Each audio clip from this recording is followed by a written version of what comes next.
אשכוחי ירושלים תשכח ותשכח תשכח ימיני. Dans Parashat Mas'eh, vers la fin, dans le Perek, la maîtrette Pasuk Tet et la suite, on nous reparle d'une mitzvah qu'on a déjà vue dans Parashat Mishpatim, qui consiste à réserver en Eretz Israël des villes particulières qu'on appelle Are Miklat, des villes qui vont recevoir en elles, protéger en elles ceux qui auront tué quelqu'un sans le vouloir.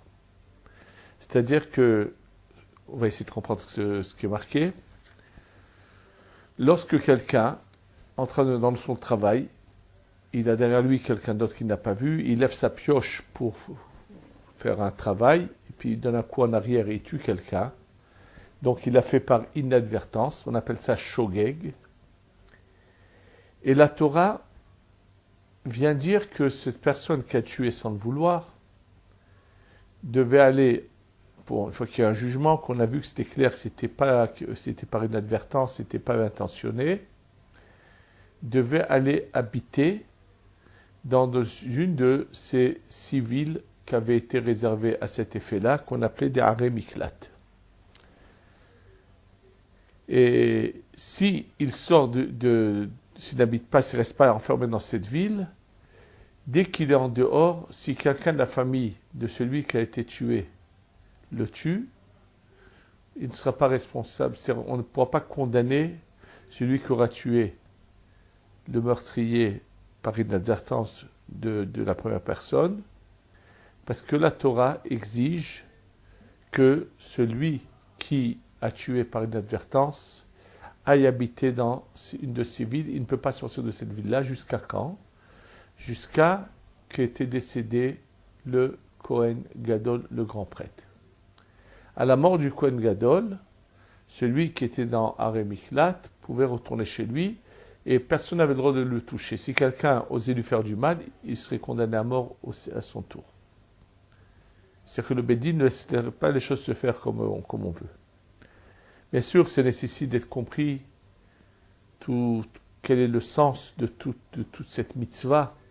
Pourquoi il n'y aurait pas tout simplement un jugement si on considère qu'il a tué par inadvertance sans le vouloir, donc il devrait être acquitté, et c'est tout, il vit chez lui normalement. Quel est le sens de ces mitzvot-là? Deuxième question, c'est pourquoi cette mitzvah qui a déjà été mentionnée dans Parashat Mishpatim est rementionnée par cette parasha de Mas'eh, parce que là on est juste avant l'entrée en Eretz Israël. Or, une partie, 2 tribus et demie viennent de s'installer de l'autre côté du Jourdain, dans la partie qu'on appellerait la Jordanie d'aujourd'hui. Et dans cette partie-là, donc où il y a 2 tribus et demie qui se sont installées, Moshe va donc lui faire une partie de cette mitzvah de déterminer 3 villes qui vont s'appeler Are Miklat. Bien sûr, c'est pour ça que c'est rementionné ici. Donc 3 villes du côté de la Jordanie, qui est ce qu'on appelle Me'aver LaYarden, de l'autre côté du Jourdain. Et quand ensuite le peuple d'Israël rentre, les autres tribus rentrent en Eretz Israël et vont conquérir tout Eretz Israël, Yoshua aura le devoir de finir cette mitzvah et de choisir, de définir 3 autres villes en Eretz Israël qui seront également des Are Miklat. Naturellement, pourquoi Moshe fait-il quelque chose qu'il ne pourra pas de toutes les façons finir? Il ne peut pas rentrer en Eretz Israël. Donc pourquoi il n'aurait pas laissé plutôt Yoshua commencer à faire cette mitzvah de choisir ces 3 villes de l'autre côté du Jourdain, c'est-à-dire du côté de la Jordanie, où se sont installées 2 tribus et demie, puisque ensuite c'est Yoshua qui va finir la mitzvah en allant déterminer en Eretz Israël encore 3 villes. Donc quel est le sens de cette mitzvah qu'a voulu faire Moshe, dont on nous parle dans cette paracha? Encore une question que pose le Harizal, c'est que dans Parashat Shoftim, il est dit Ve'im yarhiv Hashem et gevulecha, c'est-à-dire que nous savons que lorsque le peuple d'Israël est rentré en Eretz Israël, il a hérité des régions habitées par 7 nations, mais il était prévu qu'un jour, ce serait avec la venue du Mashiach, l'étendue d'Eretz Israël, c'est-à-dire qu'encore 3 autres nations seraient exterminées et leur terre prise pour les béné Israël. C'est-à-dire que quand Eretz Israël sera au complet, sera entièrement conquise, avec la venue du Mashiach, et c'est ce qui est marqué dans la Torah, Ve'im yarhiv Hashem et gevulecha, lorsque Dieu va étendre tes frontières, il faudra encore ajouter 3 villes pour les gens qui auront tué sans le vouloir. Et la question, bien sûr, que pose tout de suite le Harizal, c'est qu'une fois que le Mashiach vient, qu'est-ce qu'il est marqué? Lo yisai goy el goy herev, lo yer'u velo yashhitu, c'est-à-dire il n'y aura plus d'assassinat, plus de morts, il n'y aura plus cette notion. Donc, c'est marqué Bilam avec la Netzach. Donc, pourquoi faire? Comment c'est possible que la Torah nous mette au courant, nous dise que lorsque viendra le Mashiach, on va encore rajouter 3 villes, ça fera au total 9 villes de ce qu'on appelle Aré Miklat.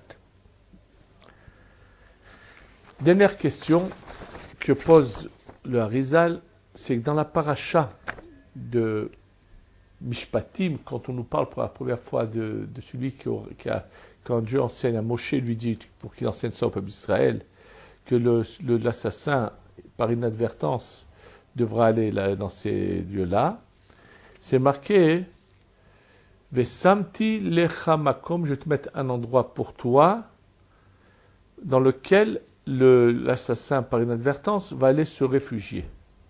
Et la question, c'est que ce n'est pas pour toi, je mettrai pour lui, pour l'assassin, un lieu particulier où il devra se réfugier, habiter jusqu'à la mort du Kohen Gadol. Donc, que veut dire Vesamti lecha makom? Pour toi. Alors, bien sûr, pour comprendre tout cela, on va être obligé de revenir en arrière. Le fait que Caïn ait tué Hevel, il est clair que Caïn n'aurait jamais pu tuer son frère Hevel si Hevel n'était pas passible de mort.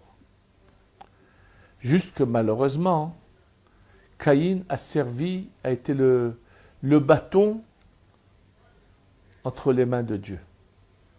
Et là, il faut le savoir que celui qui est la cause de quelque chose qui n'est pas valable, même si cette chose-là devait arriver, il doit payer. Et c'est pour ça qu'il est marqué, il nous dit le Harizal, qu'en fait, à la suite de quelque chose qu'avait fait Hevel, il a été décrété que Hevel et que toutes les Neshamot qui ont un lien avec cette racine qu'on appelle Hevel, devront tous être tués et non pas avoir une mort naturelle. Et tous les assassins ont un lien avec la racine de Caïn. Naturellement, il y a moyen de réparer cela.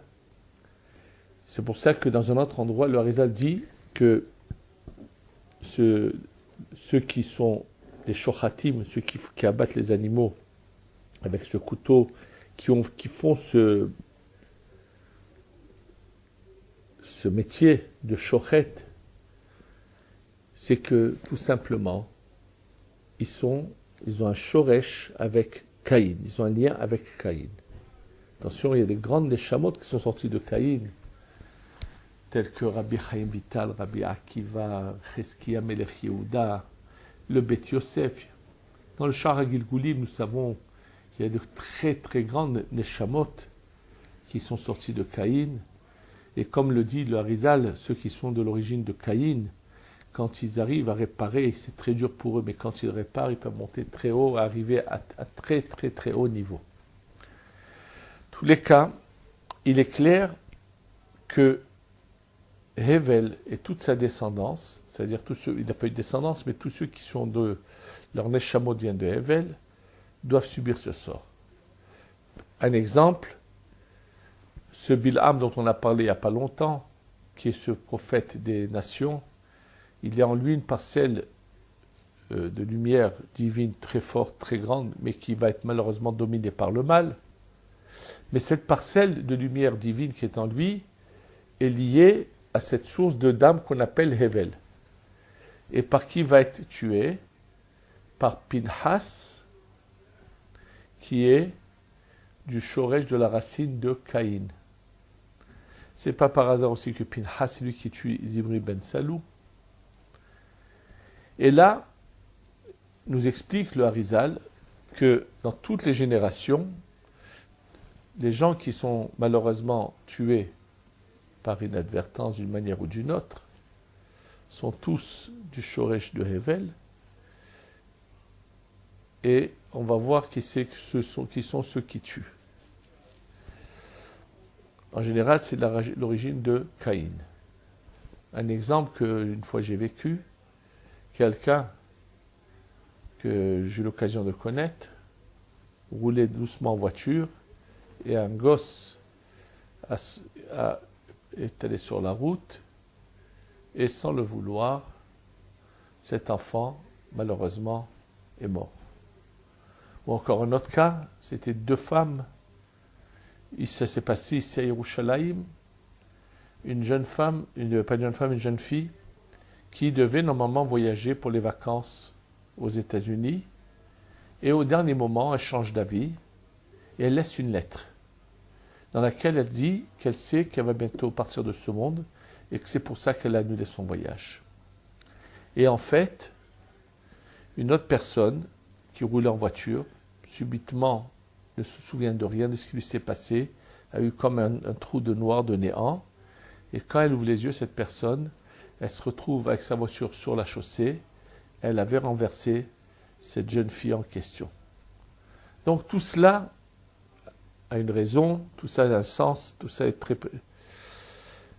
Nous savons que Moshe Rabbeinu est le Gilgul de Hevel, mais lui ne va pas être assassiné. Pas tous ceux qui viennent de Hevel sont assassinés. Et donc, lorsqu'un Moshe va se retrouver confronté avec cet Égyptien qui est rentré violer la femme d'un des béné Israël qui se trouve, qui l'a forcé sortir de chez lui de force et il viole sa femme et qui va ensuite tuer le mari, Moshe apparaît et là Moshe va tout simplement par le Shema Meforash, par un nom saint de Dieu, tuer l'Égyptien et l'enterrer carrément sous terre. Et là, nous dit le Harizal que Moshe Rabbeinu avait une bonne intention quand il tue effectivement cet Égyptien, mais, et il le dit, pourquoi il dit, l'intention de Moshe était bonne, il voulait réparer, parce que dans cet Égyptien, il y avait une partie de Caïn qui était en lui, il voulait réparer l'âme en le tuant par le Shema Meforash, mais en réalité, ce n'était pas encore le moment de le tuer. Et donc, Moshe ne l'a pas fait avec Bémézid, avec une mauvaise intention, avec une bonne intention. Ça s'appelle un shogeg. Et donc, comme Caïn, le mal qui est en lui est représenté par l'ange du mal, maintenant, il faut savoir qu'est-ce que ça veut dire. En fait, cette racine qui va être l'Égyptien va finalement, dans les différentes réincarnations, arriver chez celui qui malheureusement a donné naissance à cette religion qui s'appelle la chrétienté, celui qu'on appelle Yeshua Imachimo Vezichro, Et c'est en fait comme ça qu'il va arriver.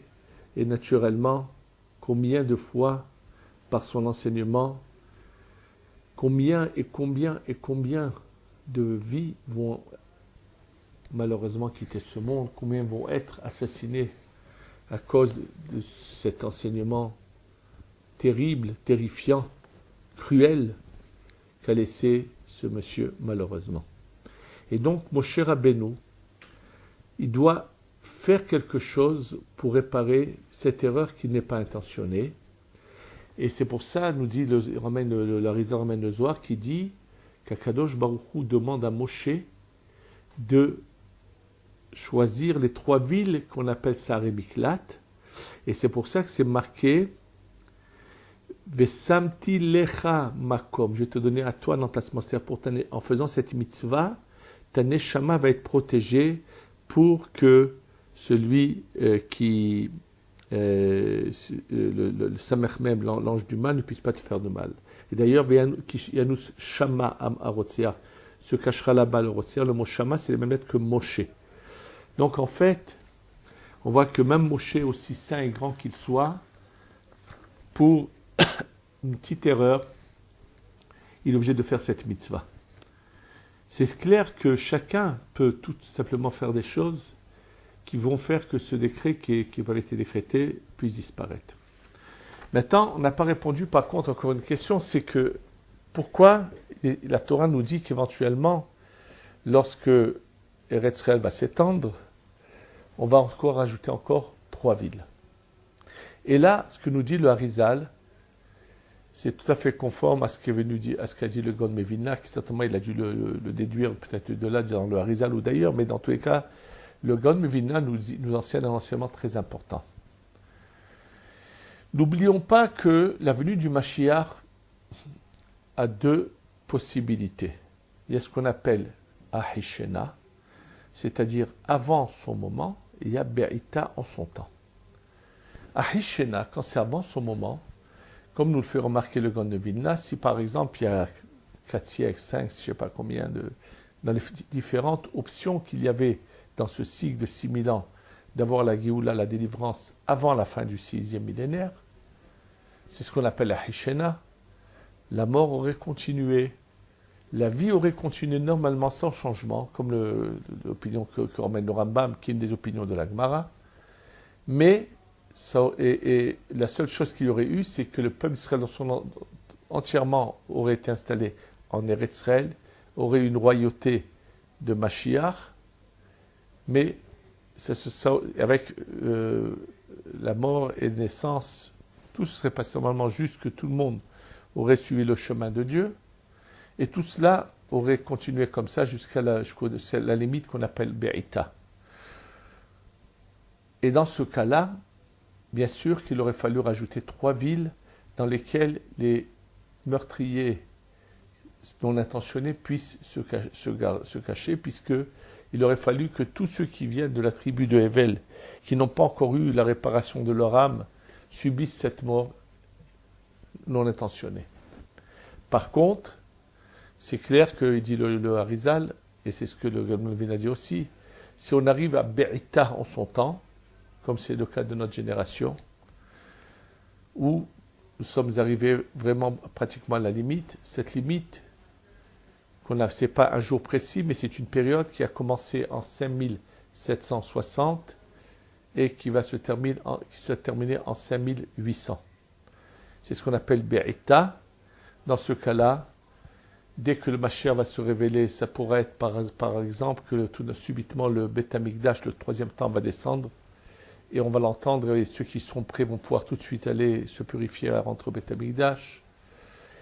Et dans ce cas-là, bien sûr qu'il n'y aura plus de morts, il n'y aura plus besoin de rajouter des villes de ce genre, puisque là on sera déjà à la limite, il faudra qu'on se prépare à la prochaine étape, et cette étape va être sur une période assez longue.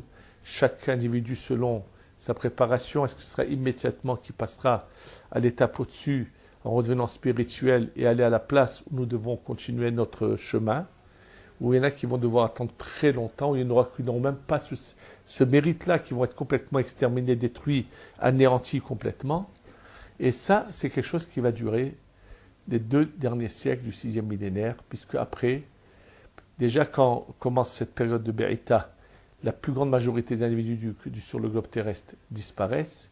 Ne reste que ce qu'on appelle les Hassidim Ma'otarat, les meilleurs dans les nations, mais ça a une fin qui se termine à la fin du 6e millénaire. Ensuite, tout le système solaire lunaire se déplace. Il y a une sorte de 1000 ans où le globe terrestre est glacé, devient comme un glacier. Et ensuite, comme la Gemara dit dans Masechet Sanhedrin, Kadosh Baruch Hu renouvelle son monde, pas pour ceux qui sont passés l'étape au-dessus, pour d'autres individus, bien sûr. C'est un autre sujet qu'on peut pas aborder maintenant. Et en tous les cas, donc c'est clair, c'est ça le processus. Et donc, maintenant, ça nous répond à tout. Que ces villes, c'est pourquoi on les a choisies, parce qu'en fait, celui qui a été tué devait mourir. Celui qui a été choisi, s'il l'a fait intentionnellement, c'est pas aussi grave que s'il l'a fait avec attention, mais il a quand même été choisi de peut-être le bâton entre les mains de Dieu. Et il faut pour cela qu'il fasse une réparation. Et c'est pour ça qu'on l'oblige à aller en exil dans une ville où il devra rester jusqu'à la fin peut-être de sa vie. Si le Kohen Gadol reste longtemps, il devra donc lui rester là-bas dans cet exil avec sa famille jusqu'à la fin de sa vie, subir quelque chose pour réparer même cette action qu'il a eue apparemment sans intention, mais il faut savoir que s'il a été choisi pour cette action, c'est grave, c'est pas bien. Et encore une autre allusion qui est faite sur les Arei Miklat, le mois de Elul est en allusion dans ces versets. C'est le mois que Dieu nous donne, cet emplacement, Dieu nous donne la possibilité de réparer tout ce qu'on a fait pendant l'année qui n'était pas conforme à la volonté de Dieu avant Rosh Hashanah.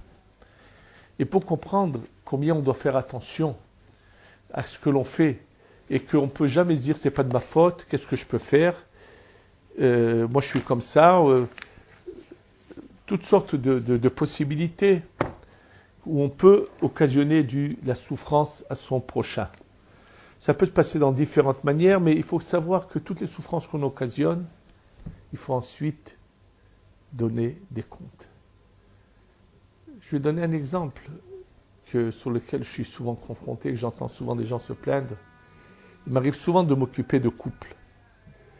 Et souvent, il m'arrive de trouver un décalage. Alors, c'est des fois le partenaire masculin qui ne sait pas faire plaisir à sa femme dans leur vie intime et qui prétend qu'il a un blocage, qu'il a toutes sortes de raisons, mais entre-temps, il l'a fait souffrir. Ou des fois, c'est l'inverse. Et il faut savoir que Dieu nous préserve.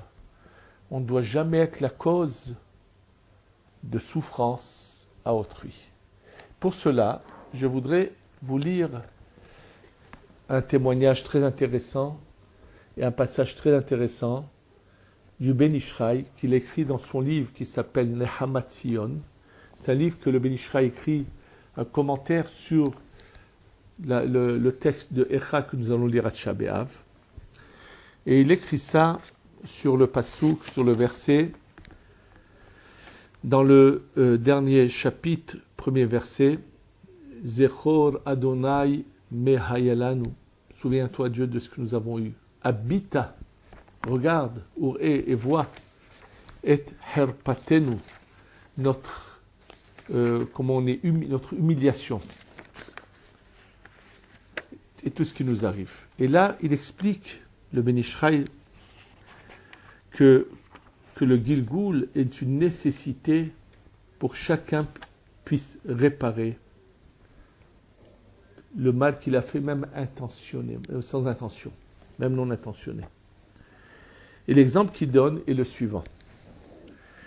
Il ramène quelque chose qui s'est passé à l'époque de Rabbi Yehonatan Eibeshitz, quand il était rave de la ville de Prague.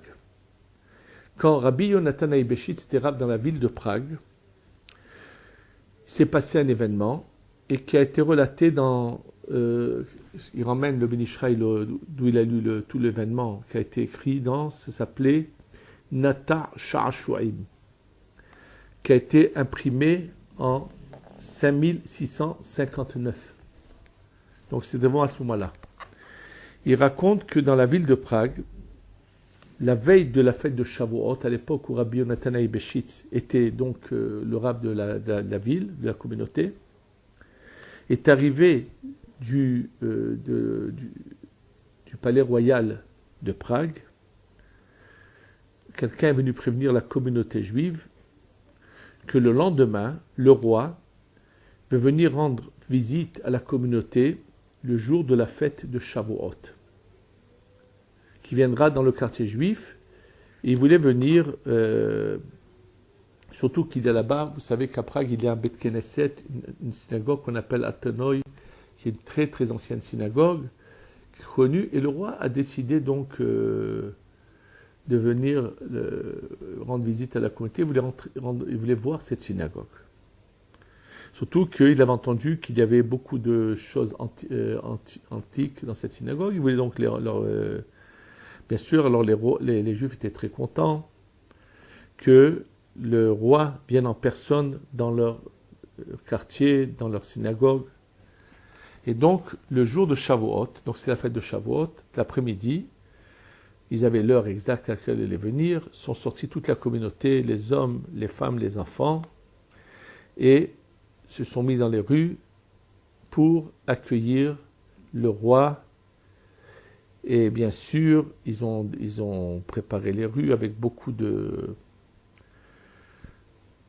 manière très belle. Et bien sûr, qui c'est qui a accueilli le roi? C'était Rabbi Yonatan Eibeshitz en personne, qui l'a accueilli. Avec lui, les chefs de la communauté, les présidents de communauté, vice-présidents, tous les personnages importants. Et entre autres, il donne même le nom de celui qui s'occupait de la communauté. C'était Rabbi Faïvouch, qui lui était aussi un proche du palais royal, connaissait tous les ministres, connaissait tout le monde. Et donc, il était là présent pour accueillir l'empereur, qui est le roi de Prague. Et donc, après cette visite, quand donc le roi sort du Bet Knesset, ce sont des rues assez étroites, il se dirige vers son carrosse avec la reine. Tout d'un coup, d'un toit, une pierre énorme a été jetée et a frôlé le roi. Et bien sûr, il aurait pu être tué, le roi, et pour sa chance, la pierre l'a raté de très peu. Alors bien sûr, c'est tombé à côté de ses pieds, et là, le roi était furieux.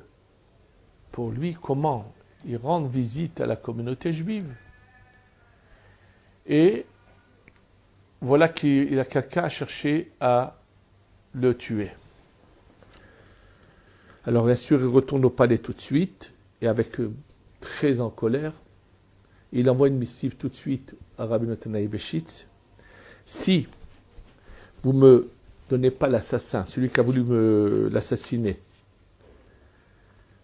dans je ne sais pas combien de jours, 8 jours, il donnera l'ordre à toute la population de Prague de se jeter sur le quartier juif, d'assassiner, de violer, de voler, de faire vraiment tout le mal possible et imaginable.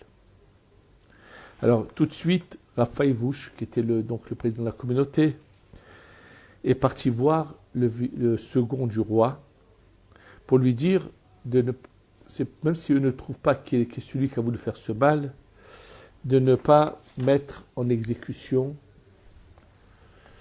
ce décret du roi. Et là, le second, le vice, celui qui était le second du roi, renvoie Raphaël Vouch avec une colère, avec un mépris, vraiment d'une manière terrible. Et donc, ils ne savent vraiment pas ce qu'il faut faire. On décrète 3 jours de jeûne. Je crois qu'il y aura 3 jours, en tous les cas, dans la communauté. Et les gens vont prier. Bon, à Shavuot, le Rav ne les a pas laissés se lamenter, mais après Shavuot, et malheureusement, on ne trouve pas le personne, on ne sait pas qui c'est. Et à Prague, il y a un homme qui n'est pas très riche, qui est au contraire même pauvre, d'un certain âge, qui s'appelle Shimon. Et ce Shimon, les gens l'appelaient Shimon le muet ou la matière inerte. Parce que c'était quelqu'un qui faisait son travail, et en dehors de son travail, pour gagner sa vie, il était toujours assis, il ne parlait avec personne, il ne parlait jamais pour jamais faire du lachon hara, jamais une parole mauvaise sort de sa bouche, et passait son temps pendant des heures à étudier les Mishnayot, et c'est qu'il était quelqu'un de qui avait la crainte de Dieu, qui était vraiment un homme d'une grande sainteté, tout en étant apparemment un homme simple, qui avait son travail qu'il faisait, et en dehors de son travail, passait son temps à étudier des Mishnayot. Et lui a décidé de sauver la communauté, ce Shimon. Qu'est-ce qu'il fait? Il dit au revoir à sa famille, et après avoir dit au revoir à sa famille, il va au palais royal, il se présente. Il dit que c'est lui qui a voulu jeter la pierre, ce n'était pas le cas, mais il se présente. Et naturellement, une fois qu'il dit cela, on le met tout en prison. Et le roi rassemble toute la communauté sur la place publique. Et devant tout le monde, ce pauvre malheureux va subir une mort horrible.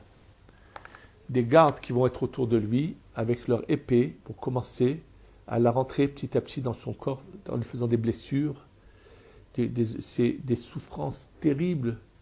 Et son sang va commencer petit à petit à couler de partout dans son corps, jusqu'à qu'à la fin, ce malheureux va s'effondrer, tomber mort. Bien sûr qu'une fois qu'il est mort et qu'il a été enterré, le Rav et la communauté ont décidé de faire 3 jours de deuil pour lui. Et pendant 10 jours, tout le monde allumera des bougies pour l'honneur de sa neshama, de son âme. Après que les 3 jours de deuil sont passés, le Rabbi Nathanaï Béchis a un rêve. Et dans ce rêve, il voit ce Shimon HaTzadik en question. Et ce Shimon lui dit que lui, il vient de Zecharia Hanavi. Il vient de Zecharia Hanavi. Finalement, 2 ans plus tard, le roi découvre qu'en fait, son second, celui qui avait renvoyé Raphaël Bouch avec perte et fracas, c'est lui qui avait plusieurs fois comploté contre le roi, et même l'histoire de la pierre, c'était en fait lui qui avait fait ce complot. Et donc, finalement, il est pendu, mais il découvre qu'ils ont tué malheureusement un malheureux sans raison. Et donc, finalement, le roi va donner tout l'argent du vice, celui qui était le second du roi, à la famille de ce Shimon, ce malheureux qui avait été tué de manière injuste et illégale, puisqu'il n'était pas l'assassin, mais qu'il avait fait ça pour sauver la communauté. Et là, nous dit le Ben Ishraï, écoute bien, qui est ce Shimon qui dit qu'il vient de Zecharia? Vous savez que Zecharia a été tué dans le temple. Et lorsque Nebuzadran, donc le chef d'armée qui avait envahi Eretz Israël, est arrivé dans le temple, il a vu du sang qui bouillonnait par terre, qui faisait comme de l'eau qu'on fait bouillir. Il leur a dit, qu'est-ce que c'est ce sang qui est par terre qui bouillonne? Parce que le corps de Zecharia avait été retiré, ceux qui l'avaient assassiné malheureusement, c'était un prophète qui avait été assassiné. Alors ils ont cherché à lui raconter des histoires en lui disant que c'est du sang de chèvres, de toutes sortes d'animaux. Il a amené des animaux, il les a tués devant eux, le sang ne bouillonnait pas. Finalement, ils ont été obligés d'avouer que malheureusement, le prophète Zecharia a été assassiné dans le temple. Et là, Nebuzadran va prendre des membres du Sanhédrin, des Kohanim, des enfants. Il va tuer des milliers de personnes. Et le sang continue à bouillonner jusqu'au moment où il va lui dire, dis-moi, les meilleurs je les ai tués pour toi. Tu veux que j'extermine tout le peuple d'Israël? Et là, le sang s'est calmé, a arrêté de bouillonner de Zecharia, Navi du prophète Zecharia. Nous dit le Ben Ishraï quelque chose de terrifiant, de terrible, qui nous devrait tous nous faire trembler vraiment du plus profond de nous-mêmes. Zecharia, ce prophète, a été assassiné parce qu'il a dit la prophétie de Dieu dans le temple. mais parce que son sang a bouillonné, donc c'est après sa mort, et a provoqué la mort de tant de personnes, il faut qu'il revienne en Gilgoul chez ce Shimon et qu'il subisse une mort atroce. De là, on peut comprendre combien on devrait tous les jours supplier Dieu de n'être jamais le bâton qu'il doit utiliser. Donc c'est vrai que Ével devait subir, lui et toute sa descendance, mais que nous ne soyons jamais ce bâton qui doit faire subir la mort à la descendance de Ével. Et ça, c'est vraiment quelque chose à laquelle il faut penser, surtout pendant cette période des 3 semaines, où nous savons que le temple a été détruit à cause de cette haine gratuite. Combien on doit la réparation, c'est d'essayer de ne jamais être la cause d'être la souffrance de qui que ce soit. Et revenons à ce que j'ai dit tout à l'heure par rapport, je donnais l'exemple d'une vie de couple. Si les gens savaient combien ils doivent faire attention de ne jamais faire souffrir leur partenaire, et qu'ils doivent faire des efforts pour faire plaisir, même si c'est pour cela, ça implique des sacrifices. Ou dans la vie de tous les jours, avec, entre frères et sœurs, entre amis, entre commerçants. Sachez que le Chafetz Chaim, dont son gagne-pain venait d'une petite épicerie qu'il tenait à Radin, que sa femme tenait pour l'aider à ce que lui puisse être constamment dans la Torah, combien il faisait attention. Et quand il s'est rendu compte que tout le monde préférait venir acheter dans son épicerie et que ça enlevait la parnassa des autres épiciers, il a décidé de fermer la moitié de la journée. Il n'y a pas de raison que les autres ne gagnent pas leur vie aussi. Il a finalement tellement fermé qu'il laissait très peu de temps son épicerie à lui ouverte, dans la crainte qu'à cause de lui, il y en a qui n'aient pas leur parnassa. Je pense qu'on a beaucoup à réfléchir sur ce que vient d'être dit et combien on doit se remettre en question pour ne jamais être la cause de souffrance à qui que ce soit. Et que grâce à cela, nous aurons bientôt la Geoula Shelema, le Mashiach Tzidkenu, Bimhera Beyamenu. Amen.